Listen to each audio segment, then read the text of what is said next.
நாம் கிடைச்ச வண்டியில் ஏறிட்டு நினச்ச இடத்துல இறங்கணும்னு நினச்சா அது முடியாது. நமக்கான ட்ரெயின் எப்போ வருமோ அது வரைக்கும் நம்ம பிளாட்ஃபார்மில் காத்து நின்று தான் ஆகணும். அதுபோல தான் நம்ம வாழ்க்கையும் நமக்கு பிடிச்ச மாதிரி நம்ம வாழணும்னா அதுக்கு நம்ம காத்திருந்து தான் ஆகணும். நம்மள பெரும்பாலும் எல்லாரும் நினைக்கிறது நம்ம வாழ்க்கையில் உடனே ஜெயிச்சிடணும் அப்படின்னு தான். ஆனால் நம்ம வாழ்க்கையில் நம்ம ஜெயிக்கணுமா, நம்ம வாழ்க்கை முதல்ல நம்மளுக்கு தர்றது பல வழிகள். அந்த வழிகள் நமக்கு பல பாடத்தை தரும். அந்த பாடம் பல நமக்கு அனுபவத்தை தரும். அந்த அனுபவத்தில் இருந்தால் நம்ம வெற்றிங்கிறத கனியே பறிக்க முடியும். இப்படி தான் நம்மளோட வாழ்க்கையில் நம்ம வெற்றியை அடைய முடியும்.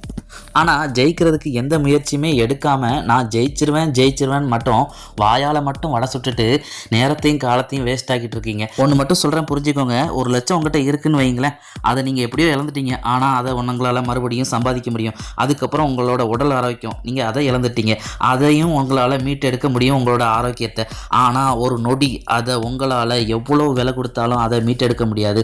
உங்களோட ஒரு நொடி நீங்கள் வீணாக்குனது தான். சரி, இதெல்லாம் விடுங்க.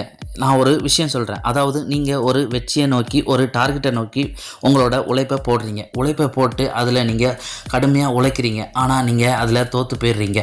இப்போது நீங்கள் என்ன சொல்லுவீங்க அப்படின்னா, நான் இதனால தான் தோற்றேன், இதனால தான் எனக்கு அது கிடைக்கல, இதனால தான் நான் ஜெயிக்காமல் போயிட்டேன் அப்படின்னு நீங்கள் ஜெயிக்காததுக்கு ஒவ்வொரு காரணமாக அடுக்கிக்கிட்டே இருந்தீங்கன்னா நீங்கள் என்றைக்குமே வெற்றிங்கிற கனியை பறிக்கவே முடியாது. நீங்கள் என்றைக்குமே ஜெயிக்க மாட்டீங்க. நீங்கள் எப்போ ஜெயிப்பீங்கன்னா, நாம் தோற்றதுக்கான காரணம் என்ன, நாம் எதனால் தோக்குறோம், நாம் என்ன தவறுகள் செய்கிறோம் அப்படிங்கிறத நீங்கள் எண்ணி அந்த தவறுகளை நீங்கள் எப்போ திருத்த பழகுறீங்களோ அப்போதான் உங்கள் வெற்றியை நீங்கள் அடைய முடியும். ஒன்று மட்டும் நல்லா புரிஞ்சுக்கோங்க, உங்களுக்கு வாய்ப்புகள் எப்போவுமே தேடி வராது. அது ஒரு வாட்டி தான் வரும். அப்போது அந்த வாய்ப்புகள் வரும்போது அதில் இருக்க கஷ்டங்களை மட்டும் நீங்கள் பார்க்காதீங்க. பார்த்தீங்கன்னா நீங்கள் தோற்றே போவீங்க. இந்த கஷ்டங்களுக்கு இடையில தான் அந்த வாய்ப்பே நம்மளுக்கு கிடைச்சிருக்குது அப்படின்னு நீங்கள் வாய்ப்பை மட்டும் கவனிங்க. நீங்கள் கண்டிப்பாக உங்கள் வாழ்க்கையில் முன்னேறுவீங்க. அப்படி உங்களை நோக்கி அந்த வாய்ப்பு வரும்போதும் நீங்கள் அதை பயன்படுத்தி ஜெயிக்கணும்னு நினைக்கும் போதும் உங்களை அவமானப்படுத்தணுன்ட்டு, உங்களை காயப்படுத்தணுன்ட்டு நிறைய பேர் வருவாங்க. அப்படி அவங்க நிறைய பேர் உங்களை எதிர்த்தாலும் அதை நீங்கள் நினச்சி பின்வாங்க வேண்டாம். அவங்க ஒவ்வொரு வாட்டியும் உங்களை எதிர்க்கும் போதும் நீங்கள் வளர்ந்துக்கிட்டு இருக்கீங்க, நீங்கள் ஜெயிக்கிறதுக்கு ஆரம்பமாகிட்டீங்க அப்படின்னு நீங்கள் நினச்சிக்கோங்க. கடைசியாக ஒன்றே ஒன்று சொல்கிறேன், நீங்கள் புரிஞ்சுக்கோங்க.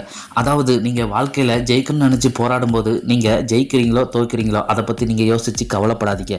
ஆனால் நீங்கள் வாழ்க்கையில் ஜெயிக்கணுங்கிறத எண்ணத்தை மட்டும் கொண்டு முழு மூச்சோடும் முழு முயற்சியோடும் நீங்கள் செயல்படுங்க. கண்டிப்பாக நீங்கள் அதில் ஜெயிப்பீங்க. உங்களுக்கு அதில் கண்டிப்பாக வெற்றி இருக்கும்.